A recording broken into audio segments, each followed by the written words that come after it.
Sir నమస్తే అండి, ఏం చేస్తుంటారు? మేము tent house events decorations work చేస్తూ ఉంటాం అండి. మేము బిజినెస్ చేస్తూ ఉంటాం. ఓకే సార్, కూటమి ప్రభుత్వం అధికారంలోకి వచ్చింది, 2 years కంప్లీట్ అయిపోయింది. ఈ 2 years లో రాష్ట్రంలో అభివృద్ధి లేదంటున్నారు, సంక్షేమం లేదంటున్నారు.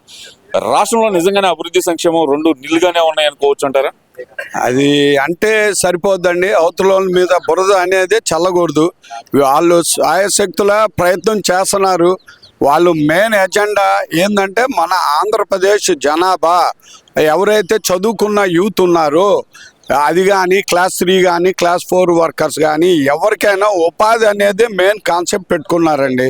వాళ్ళు వచ్చేప్పుడు మన మెయిన్ కాన్సెప్ట్ పెట్టుకొని ఎక్కువ మందికి ఉద్యోగం కల్పన అనేది వేరే రాష్ట్రాలకి వెళ్లకుండా వేరే దేశాలకు వెళ్లకుండా మన దగ్గరే అన్ని విధాలుగా ఉద్యోగాలు సంపాదించుకొని వాళ్ళ ఫ్యామిలీతో అటాచ్మెంట్స్ వాళ్ళ తల్లిదండ్రుల్ని చక్కగా చూసుకునేట్టుగా ప్లాన్ చేసి వాళ్ళు ఒక ప్రణాళికగా వచ్చారండి. కాబట్టి వాళ్ళు చాలా కష్టపడుతున్నారు. ఇప్పుడు క్వాంటమ్ వ్యాలీ చాలా ట్రై చేస్తున్నారు, అది జరుగుతుంది వర్క్.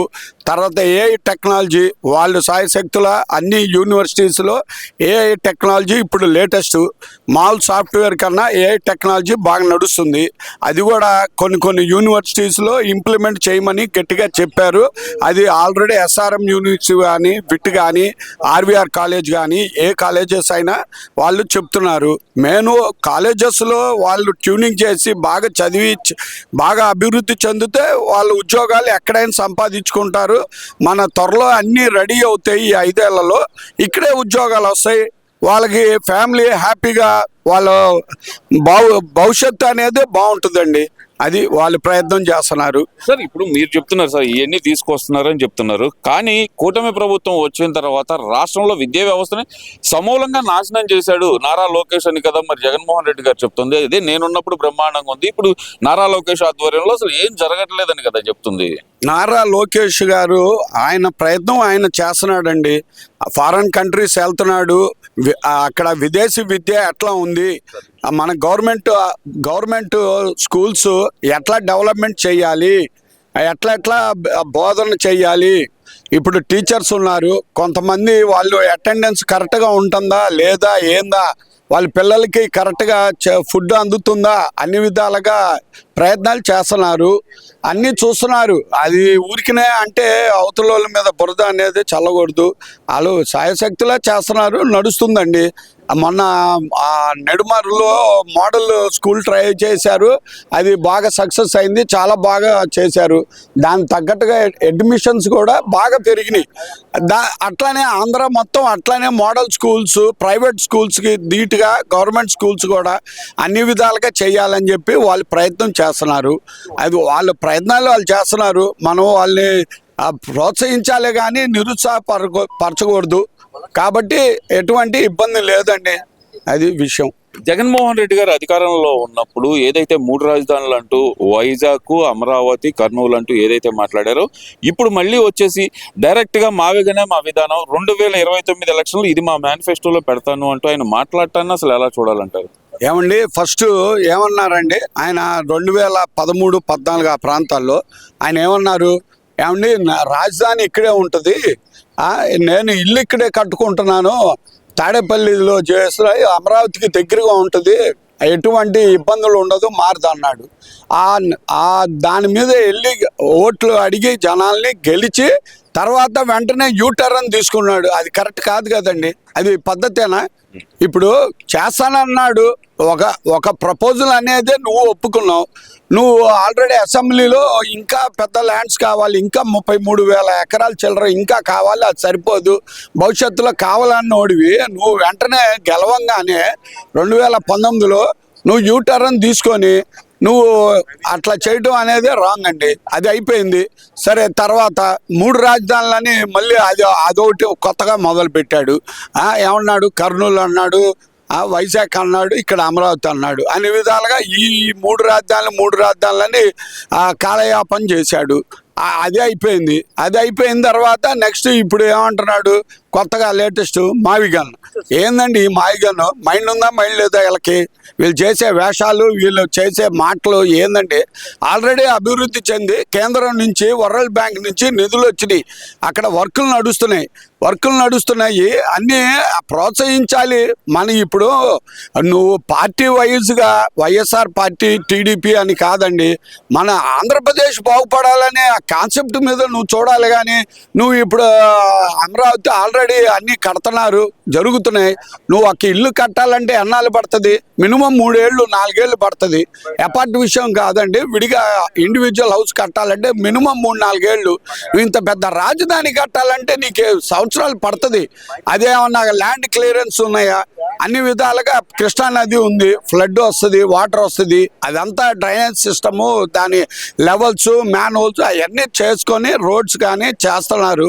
వెంటనే నీకు అయిపోవాలి ఇష్మంతరకాలి అంటే అది రాంగ్ కదండి. అంటే ఇక్కడ అమరావతి అనేది చంద్రబాబు నాయుడు తన బినామీలు తను దోచుకోవడానికి మాత్రమే వాడుతున్నాడు తప్పితే ప్రజలకు ఉపయోగం లేదు దాని వల్ల అంటున్నారు కదా. మరి ఇప్పుడు దోచుకునేది ఏముందండి? ఎక్కడికక్కడ ఇప్పుడు 34,000 ఎకరాలు ఉన్నాయి.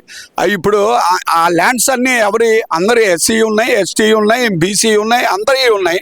అవి గవర్నమెంట్ హ్యాండ్ ఓవర్ చేసుకుంది. అవి దోచుకునేది ఏముంది? వీళ్ళు దోచుకోలేదు. తనకు అనుకూలమైన వాళ్ళ కంపెనీలకి ఫ్రీగా ఇచ్చేస్తున్నారు, తక్కువ రేటుకి ఇచ్చేస్తున్నారు. దాంట్లో క్విడ్ ప్రోకో ద్వారా డబ్బులు తీసుకుంటున్నాడు చంద్రబాబు నాయుడు అని కదా వస్తుంది ఆరోపణ. ఏమండి ఫ్రీ అనేది ఇప్పుడు ఆంధ్రప్రదేశ్ ఏందండి, అవతల ఎన్ని స్టేట్స్ ఎంత డెవలప్మెంట్ జరుగుతున్నాయి. ఒక గుజరాత్ స్టేట్ కానీ, ఒక యూపీ కానీ, ఒక మహారాష్ట్ర కానీ, మధ్యప్రదేశ్ కానీ ఎన్ని స్టేట్స్ డెవలప్మెంట్ అవుతున్నాయి. వాళ్ళకి ఒక కర్ణాటక కానీ వాళ్ళ స్టేట్స్ పోటీగా నువ్వు ఏదోటి ఇన్సెంటివ్స్ కానీ ఏదో ఒకటి వాళ్ళు ఇక్కడ రావాలంటే వాళ్ళకి తక్కువ రేట్లు కానీ వాళ్ళకి ఏదోటి చూపించాలి. వాళ్ళకి బెనిఫిట్స్ చూపిస్తున్నారు, కంపెనీలు తెప్పిస్తున్నారు. అవి కంపెనీలు వస్తే అందరికీ ఉద్యోగాలు వస్తాయి, వేల మందికి ఉపాధి కలుగుతుంది. ఒక మహానగరం హైదరాబాద్ లాగా దానికన్నా ఇంకా బాగా చేయాలని ఒక కాన్సెప్ట్తో ముందలు వెళ్తున్నారు. ఇది డబ్బులు తీసుకుంటున్నారు, అవన్నీ తప్పుడు మాటలండి. డబ్బులు తీసుకునేది ఇప్పుడు నువ్వు 2019 నుంచి 2024 వరకు ల్యాండ్ మాఫియా, మైండ్ కానీ, హిల్స్ కానీ, మౌంటైన్స్ కానీ ఏది బతకనివ్వకుండా మొత్తం అందరి దగ్గర నువ్వు సూట్ కేసులు డబ్బులు తీసుకున్నాయి. ఒక లిక్కర్ కానీ ఎన్ని కోట్ల రూపాయలు నువ్వు దోచుకున్నది కానీ అన్నీ తెలుసు. ఇప్పుడు తెలిసి నువ్వు అట్లా చేయకూడదు. ఆఖరికి వెంకటేశ్వర స్వామిని కూడా వదలకుండా అక్కడ కూడా కల్తీ చేశారుగా. ఇప్పుడు జనాలు ఏం పిచ్చోళ్ళేం కాదు, వాళ్ళకి అన్నీ తెలుసు. కాకపోతే నువ్వు ఊరికనే బురద చల్లి అవతల వాళ్ళని బతలాం చేసి ఈ విధంగా వాళ్ళని హెరాస్మెంట్ చేయటం, మైండ్ గేమ్ ఆడటం అనేది రాంగ్ అండి. వాళ్ళు డెవలప్మెంట్ చేసేది దానికన్నా నీ టర్మ్ వస్తే నువ్వు బెటర్గా ఆలోచించి ఆంధ్రప్రదేశ్ ప్రజలకి నువ్వేం చేస్తున్నావు ఏందనేది నువ్వు అది చూడాలి. ఎంతకాడికి స్వార్థం, ఈ ఎలుకలకి ఇన్ని కోట్ల రూపాయలు ఖర్చు పెట్టి, ఆ ఎగ్ పఫ్లకి ఇన్ని కోట్లు ఖర్చు పెట్టి ఇవన్నీ చేయడం అనేది అసలుకి చాలా తప్పుడు నిర్ణయాలు, తప్పుడు పనులండి. మరి 2029లో గెలిచేది నేనే అంటున్నారు కదా మరి జగన్మోహన్ రెడ్డి గారు. నేను అంటానండి, నేను నుంచునే నేను కూడా గెలుస్తాను, నేను కార్పొరేటర్ గారు రేపు పోటీ చేస్తాను, రేపు నేను గెలుస్తాను అని అంట. అయిపోద్దా పని? డెవలప్మెంట్ చూస్తారు, ప్రజలేం పిచ్చోళ్ళేం కాదు. ఇప్పుడు 2000 నువ్వు ఎన్ని మాటలు ఇప్పుడు రాళ్ళ మీద ఉంది, వ్యవసాయం రాళ్ళ మీద నీ ఫోటోలు ఏంది? నువ్వేమన్నా సినిమా హీరోగా? లేకపోతే ఏంది నీ ఫోటోలు ఎందుకు? దానికి 100 కోట్లు.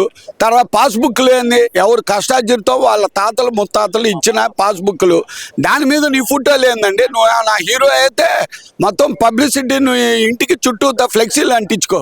అంతేగాని ఇప్పుడు పాస్బుక్ల మీద వీటి మీద నీ ఫోటోలు వేసుకొని కోడిగుట్ల మీద ఇవన్నీ ఎన్నో వేల కోట్లు ఖర్చు పెట్టి అది అవసరమా? నువ్వు ప్రజలకి ఏం కావాలి ఏందో అది చేసుకోవాలి. అంతేగాని నువ్వు ఫోటోలు వేసుకొని ఆ పబ్లిసిటీ చేసుకొని సాక్షి పేపర్ డెవలప్మెంట్కి వేల కోట్లు నువ్వు ఇచ్చి ఇవన్నీ చేయడం అనేది రాంగ్ అండి. 2029 అసలుకి నీకు 4 వస్తాయో 5 వస్తాయో ఆ మంచోళ్ళకి వస్తాయి, అవి గెలుస్తారు. నువ్వు 11 అనేది ఇంకా డ్రాప్ అవుతుందిగా నువ్వు ఇట్లా చేసే వేషాలు. ఆయనకి ఎవరో మైండ్ డైవర్షన్ పాలిటిక్స్ చేస్తున్నారు.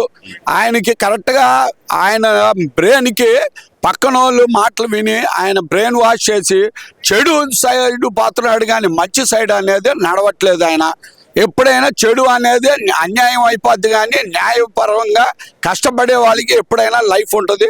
రేపు 2029లో ఎట్టి పరిస్థితుల్లో మళ్ళీ కూటమి ప్రభుత్వమే గెలుస్తుంది. కానీ వాళ్ళ అపోహలు ఆయన ఏమన్నాడు, వైజాగ్ అయిపోయిందండి, వైజాగే రేపు అందరూ ఫ్లైట్లు ఎక్కండి ప్రమాణ స్వీకారం అన్నాడు. ఏమైంది? బూడిదైంది. ఏముంది అలా అక్కడ? ఇట్లానే ఉంటాయి. రేపు ప్రమాణ స్వీకారం మావిగాను ఇక్కడ సీ కోస్ట్లో పెడతాను అందరు రండి అని అంటాడు ముందలుగానే. అవి అట్లానే జరుగుతాయి.